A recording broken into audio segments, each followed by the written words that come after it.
Hey, what's up everyone? Welcome to this video where we'll be discussing about data structures. So a data structure is just a specialized format for organizing data. Or you can just say a data structure is just a container that organizes and groups data according to type. And there are some built-in data structures in Python like lists, tuples, dictionaries and sets. In this video, we'll be discussing about lists. So let's dive in. So lists are used to store a collection of items. In short, this where programming gets interesting because you can store a group of things in just one variable. For example, if I need to store a group of, let's say, fruits or ages or anything, I can store them all together in one item. And creating lists, there's this syntax: just put your variable name, then the assignment operator, then you put this square bracket. For example, if I need to put a list of, let's say, ages, I can just say ages is equal, then I put this square brackets. Inside there I can just put, let's say, 12. Then you separate each list item with a comma, like 12 comma 34 comma 767 12 13, like that. So this age is now a list and it contains these items. And also a list, you can have any data type. For example, if I wanted to, let's say, fruits, you can put your favorite fruits there and they can be strings. You can just say something like, let's say, apple. And we say that in Python, single quotes and double quotes, they are just the same. So you can just put either single quotes or double quotes. You can say, yeah, mango, maybe banana, and that is just fine. So this is a list of numbers, this is a list of strings. Also, it's not a must that you maintain a strict data type. You can just have a list that contains different types of data types. For example, I can say maybe favorite, my favorite things. I can just call them favorites, like that. Then I can give it a list and I can put, maybe I like number 3. I also love apples. I also love, let's say, put a boolean here, true, and you can see it's also fine. And to favorites, I think I missed the spelling, but no problem.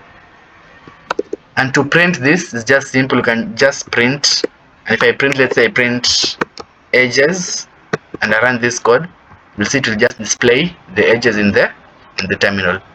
So if you're coming from a language, let's say like Java, you cannot do this, but in Python it's just that. And the good thing with lists is that they are changeable or they are mutable, and that's what we'll do the next.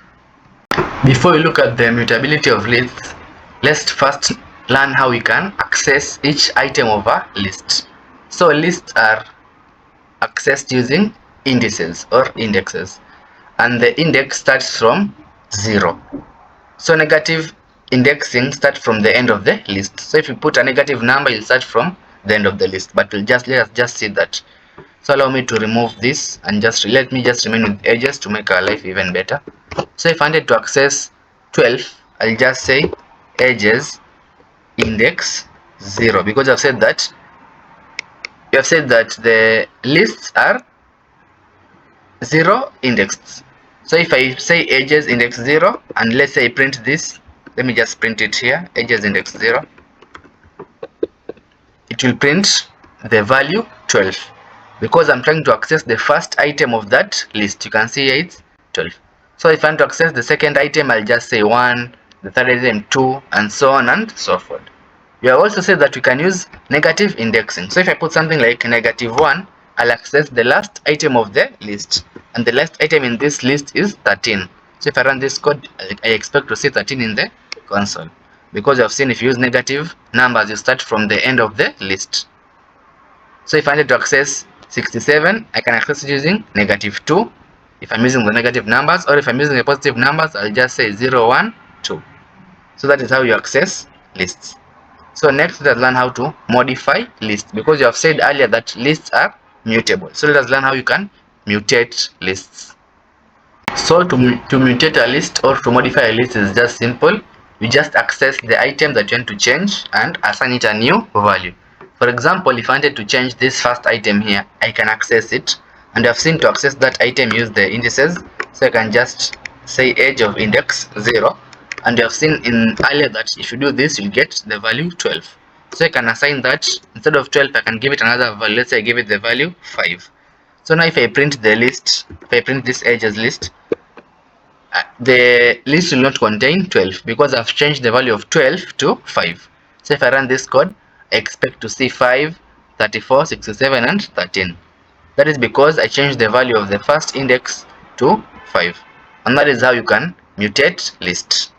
So let us see how you can add items to a list. So let me just remove this code so that the list can remain the way it was. So if I run this code, the list will just be the same, 12, 34, and 12, 34, 67, and 13, as you can see here. So if I want to add an item to the list, I'll use this append method. So basically, lists are objects, and objects have some methods that you can use. So this edges is an object of type list. So I can use this edges with the method append. Don't worry, we'll learn about functions and method later. But just know to add an item in the list, you can use this one, append. And append adds an item at the end of the list. So if I just say append, then I put something like, let's say I put 7, then I print edges, you'll see edges will now have an extra value of 7 at the end. You can see now edges will contain 12, 34, 67, 13, and there's this 7 that has been added. And it was added because we put this append method. Also, you can add items at a specific index using the insert method. So for example, I wanted to add an item here after 12, I wanted to add an item there. So you know that 12 is index 0. So I want to add that item at index 1. I'll just say edges index, then I'll not say index edges, then I'll use the insert method. Then in this insert method, the first argument is the index and the next argument is the value that you want to put. So I want to put this value at index 1, so I'll just put there 1. Then what is the value that I want to put? Let's say I want to put 8. So I'll insert 8 at index 1. So after 12, 12 is index 0, so index 1 will be 8. Now if I run this code, you'll see it will be 12, then 8, 34, 67, and 13. You can see now 8 has been inserted at index 1. And I did that using the insert method. Also, you can add multiple items to the end of the list. This append method that we learned was just adding one item. But if you want to add more than one item at the end of the list, you can use the extend method. So I can just use the extend if I want to add more than one item at the end of the list. I'll just say extend. Then with the extend, I'll put items as a list also. So if I wanted to add 2 items, let's say I can add like 12 and 56. Then if I print edges, you can see now edges will contain the initial values, then there will be an extra 12 and 56 at the end of that list. And that is how you add items to the list. The next thing that we'll learn is to remove items from the list. To remove items from the list, you can use the remove method. So this remove method is written like that. You just put the name of the list, then you say remove. Then this remove method removes the first occurrence of an item. For example, if I add 12 here, then I add another 12 here, you can say I have two 12s. If I say remove, and with remove you pass the item that you want to remove. So if I say I want to remove 12, it will remove the first occurrence of 12. In this case, it will remove the 12, this one at the beginning. So if I run this code, the list will start with 34 because the 12 has been removed. So you can see the first 12 has been removed, but this last 12 is still there. And that is how the remove works. Also, if you want to remove an item and you don't know, maybe you don't want to use the actual value, maybe you say it's a long number, you can use the index. And to remove an item using the index, you can use the pop method. So instead of remove, you can use the pop. If I wanted to remove, let's say 34, I can use the pop method and remove item at index 1. I'll just provide the index of that value that I want to remove. So if I provide index 1 and run this code, you'll see that 34 will be removed from the list. You can see now the list does not contain 34. Also, this pop method, if you don't provide a value, if you don't provide any index, you just leave it like that, it will remove the last item. So if I run this code, the last item, that is 12, will be removed from the list. And you can see the list does not contain 12 anymore. because by default pop removes the last item if you don't provide an index. Also, if you want to clear the list, you can use the clear method. So if I just put here clear, it will remove all items from the list. And if you run this code, you can see the list will now be an empty list. You can see it's just an empty list. So that is how you remove items from a list. The other thing that we learn is this one's called list methods. So lists can have methods that are inbuilt, and some of the methods are like this one called sort. So the sort method, as the word says, it sorts numbers. So like here you can see I have numbers that are random. If I wanted to sort them in order, I can call the sort method on my list. So if I call my list, then I put dot sort, this list items will be arranged in order, and the default order is that it's from the smallest to the largest. So if I run this code, it will start with 12, 12, 13 as it increases like that. You can see now my list is sorted in ascending order from the smallest to the largest. So that is the first list method. The other method is the reverse. This reverse method reverses the order of list. So if I equal the reverse method on my list, you can see now, maybe I can just remove this 12 to avoid confusion. You can see the list starts with 12 and ends with 13. But if I call this reverse, you can see now the list will start with 13 and it will end with 12. So if I run this code, you can see now the list will start with 13, 67, 34 and end with 12. So it has been reversed, and that is the work of this reverse method. The other method that we learn is this one called index, and this index returns the index of the first occurrence of an item. So if I want to get the index of any item in the list, I'll just call this index method. So if I want to get the index of 34, I'll just say index, then inside there I pass the value 34. And if I run this code, it will tell me 34 is in index 1, because as you have seen that lists are 0 indexed. So it will start with, I printed the edges instead of printing the index. Maybe I can just, I forgot to print this. Maybe I can store this in a variable. I can call that variable index. Then I print the variable index like that. So if I run this code, I expect to see 1 because 34 is index 1. And you can see in the terminal it will say 1 because that's the index of 34.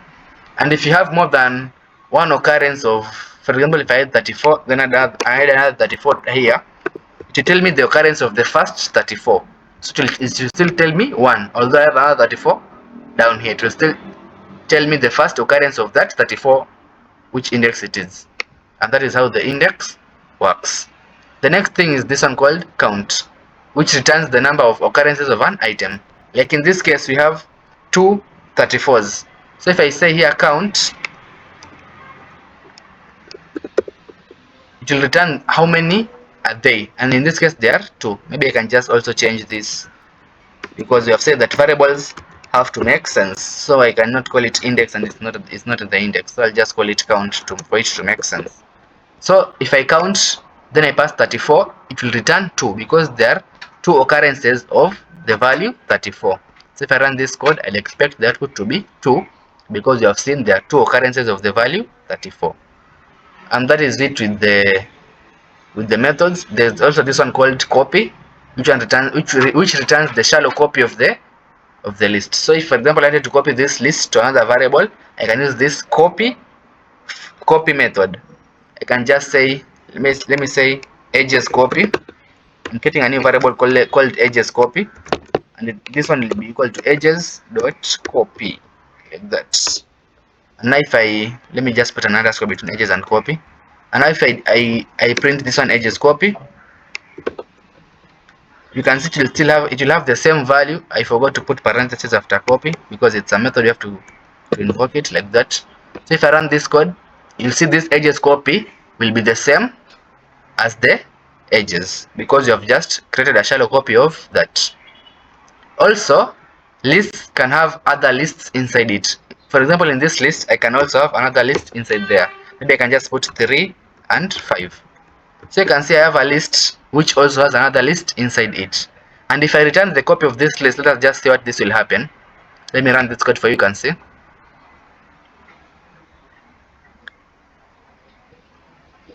You can see it will display the full list with the other list inside it. I was just trying to show you that you can have a list inside a list, and that is it with the list methods. So the next thing that we learn is this one called list comprehension. List comprehensions provide a concise way to create lists. Let's say you have this list. Let me remove this nested list here. We'll learn about it in some few minutes to come, and also we'll return back to copy later because there's something I want to add in that copy. So with list comprehensions, let's say I had this list of edges, and let's say I wanted to have another list of even edges. I just wanted to have the edges that are even. So what I can do, I can just create an empty list of events. Then I can have maybe a for loop to loop through the edges. So I can just say for edge in edges like that. Then for each edge, I'll check if the edge is even, and we already saw that to check if a number is even, you just use the modulus operator. So I'll just say if edge modulus 2 is equals to 0, if that is the case, and to add that edge to the evens. And you have seen to add an item to the list, you can use the append method. So I'll just say even dot append, then I'll append that edge. So that's what I'll be doing. So that will remember it. Then down here I can just let me print the even one so that you can confirm it's working. So if I run this code, I expect this even to contain 12, 34 and 34. So let me just run. My event should contain 12, 34 and another 34, and that's what I get. So you can see here I've created a new list that can contain the event. And the good news is that you can do all this in a single line using list comprehensions. So if I want to do this, first I'll just put what I want here. In this case I want edge. Then I can just say for edge in edges. This what just that's exactly what we did here. Then I can say for edge in edges, and if I just do that and leave it there, this even will contain. So let me just delete this because I've already seen that. So if I leave this syntax here, this even will contain all the elements of edges, but you can run to prove that. You can see now even will contain all the elements of edges because I've just looped through the elements of edges and I've just put them here. So that now even will contain all the elements of edges. But if I wanted to just contain a specific, if I wanted I can say filter with a specific condition, I can add that condition here. I can say if edges is, when you divide that edge, I'll put the same condition that we had, edge modulus 2 is equals to 0. Now I'll loop through the edges and I'll not put all of them. I'll only put those which pass this condition. I'll not put edges, I'll say edge because it's a single one, not all of them. So I'll loop for edge in edges, and if that edge modulus 2 is 0, you can now add it in the list. Else don't add it. So if I save this code and run, you can see now my even would only contain the even list of edges. You can see my list contains only the items that are even. And that is how you use the list comprehensions. Now I want to talk about 2D lists. So initially we had something like a list, to-do list, not to do. 2D lists is a list inside a list. So let me just undo this. Initially we had something like a list that had another list inside it. Here's where it was. We had a list. This is a list, and inside that list there is another list here. It can be anywhere. Let me put it in the middle because it's not a must for it to be at the end. It can just be anywhere. And if I print these edges, if I print edges, it will just appear the way it is. And just prove it. I think we saw this, but you can see edges will just be fine. But the question is, what if I wanted to access these 3 alone? Because you have seen that to access an item of edges, use the indices. I can use these indices, and if I want to access this is a single item. So this is index 1, 2, no 0, 1, 2, 3, 4. So if I access edge index 4, I'll get that item, and that item is also a list. So I'll get, you can say I'll get a list. What if I wanted to get this a single item in that inner list? That's where you'll put another square bracket. So because this is a list and to access this 3, and you have said that lists are 0 index, I'll put another square bracket there and say 0. Now I'll get access to this 3. So you can see the syntax is first square bracket for the whole list, then another square bracket for the inner list. So now if I run this code, you'll see now I'll have access to that 3. As you can see in the terminal, I have access to that value 3. The same way, if I wanted to access 5, I'll just change this value of the second index to be 1. And if I run it, you can see you get 5. So that's what I didn't mention. If you have a nested list, that is a list inside another list, you can use this 2 square bracket to access items of that inner list. This first square bracket is for the outer list, then this other square bracket is for the inner list. It might be confusing at first, but once you get used to it, it's just simple. Earlier we learned about how to copy a list, and what we didn't say is that this is just a shallow copy of the list. So you said something like this. You say if you want to copy these edges, you just say edges, then dot, you call the copy method like that. Then for this to work, you have to assign it to a variable. Maybe I can say edges copy. Edges copy. You can just call it any name. And if I print edges copy, if I print this, so I have to surround it in brackets and print it like that. So if I print this and run this code, you can see I'll get the same thing. But keep in mind, these are two different objects. This edges copy and edges are not the same thing. This edges copy is just a copy of this.